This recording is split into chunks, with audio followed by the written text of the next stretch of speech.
বিএনপির ভারপ্রাপ্ত চেয়ারম্যান তারেক রহমানের স্ত্রী ডাক্তার জোবায়দা রহমানের স্বদেশ প্রত্যাবর্তন উপলক্ষে সিলেটে আনন্দ মিছিল করেছে দলের নেতাকর্মীরা।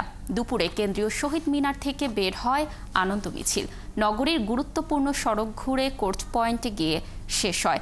এ সময় ব্যানার, ফেস্টুন ও দলীয় পতাকা হাতে মিছিলে অংশ নেয় শতাধিক নেতাকর্মী। স্লোগানে মুখর ছিল পুরো মিছিল। নেতাকর্মীরা জানান, দুর্দিনে দলের পাশে থাকা, সাহসিকতা ও সততার প্রতীক ডাক্তার জোবায়দা রহমানের দেশে ফেরা বিএনপির রাজনীতিতে নতুন মাত্রা যোগ করবে।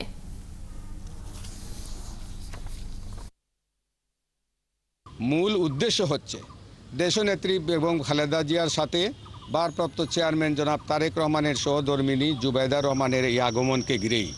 জুবায়দা রহমানের আগমনকে ঘিরে এই যে তারেক রহমানের সাবেক শাহলারা, এই যে শালা সম্বন্ধিক আমরা সবাই এখানে সমবেত হয়েছি যে আমরা আমাদের বোনকে স্বাগত জানাবো।